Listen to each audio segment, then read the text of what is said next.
அன்பு நண்பர்களே, அனைவருக்கும் அன்னை சமையல் உமாவின் இனிய புத்தாண்டு வாழ்த்துக்கள். இன்றைக்கி அன்னை சமையலில் ஒரு ஸ்வீட் ரெசிபியை தான் பார்க்க போகிறோம். கேரட் சேமியா பாயாசம். வாங்க எப்படி செய்கிறதுன்னு பார்க்கலாம். இப்போ குக்கரில் தேவையான அளவு தண்ணி. இப்போ 2 கேரட்டை தோல் சீவிட்டு சேர்த்துக்கலாம். 3 பாதாம்,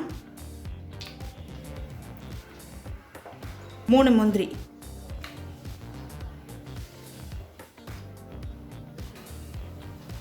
இப்போ மூடி போட்டு குக்கர்லேருந்து 2 விசில் வந்தோன்னே இறக்கி வச்சிடலாங்க.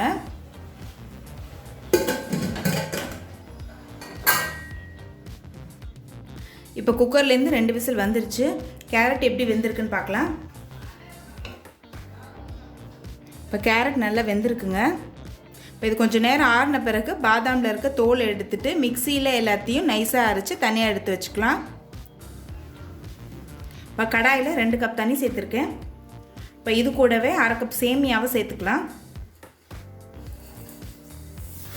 நான் சேமியாவை ஏற்கனவே வறுத்து வச்சுட்டேங்க. இது கூடவே 1 கேரட்டை துருவி சேர்த்துக்கலாம். இப்போ கேரட்டும் சேமியாவும் வேகிற வரைக்கும் வெயிட் பண்ணலாங்க. இப்போ பாருங்கள், சேமியாவும் கேரட்டும் நல்லா வெந்துருச்சு.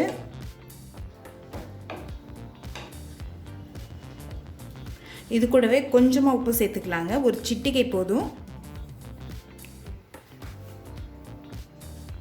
அடுத்தது 2 கப் பால் சேர்த்துக்கலாம்.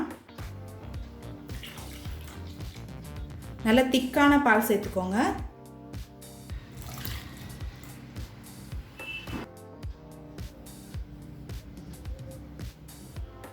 இப்போ பால் சேர்த்துட்ட பிறகு ஒரு 2 நிமிஷம் ஸ்லோவில் இருக்கட்டும்.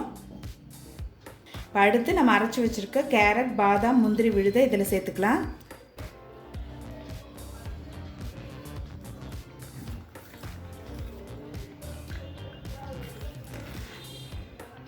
பாதாமி முந்திரி அரைச்சி போடுறதுனால பாயசம் டேஸ்ட் ரொம்ப நல்லாயிருக்கும்.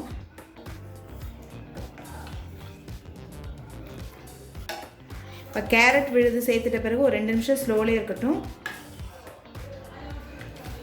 இப்போ அடுத்து 1/2 கப் சர்க்கரை சேர்த்துக்கலாம்.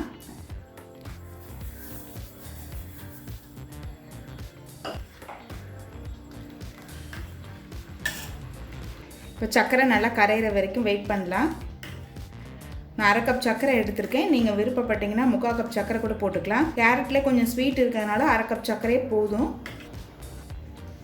இப்போ சர்க்கரை கரையிறதுக்குள்ளே நம்ம பாதாம், முந்திரி, திராட்சை எல்லாத்தையும் வறுத்துக்கலாம். கடாயில் கொஞ்சமாக நெய், பொடியாக நறுக்கின பாதாம்,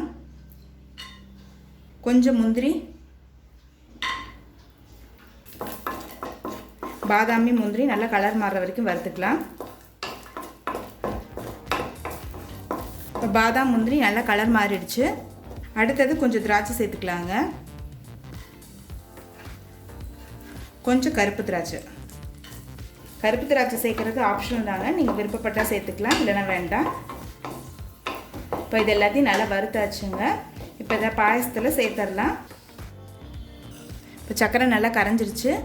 அடுத்தது 3 ஏலக்காயை தட்டி போட்டுக்கலாம்.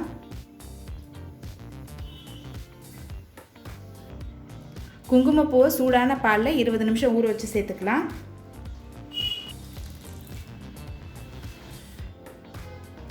குங்குமப்பூ சேர்க்குறது ஆப்ஷனல் தாங்க. நீங்கள் விருப்பப்பட்டால் சேர்த்துக்கலாம், இல்லைன்னா வேண்டாம்.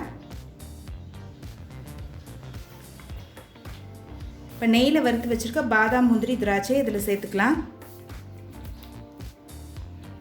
நல்லா மிக்ஸ் பண்ணிடலாம். இப்போ கேரட் சேமியா பாயாசம் ரெடி ஆகிடுச்சுங்க. சர்வ் பண்ணிடலாம். இப்போ சுவையான கேரட் சேமியா பாயாசம் ரெடி ஆகிடுச்சுங்க. ரெசிபியை ட்ரை பண்ணி பாருங்கள், கண்டிப்பாக உங்களுக்கு பிடிக்கும். ரெசிபி பிடிச்சிருந்ததுன்னா வீடியோவை லைக் பண்ணுங்கள், கமெண்ட் பண்ணுங்கள், ஷேர் பண்ணுங்கள். இது வரைக்கும் அன்னை சமையல் சேனலை சப்ஸ்கிரைப் பண்ணலன்னா சப்ஸ்கிரைப் பண்ணுங்கள். தேங்க்யூ.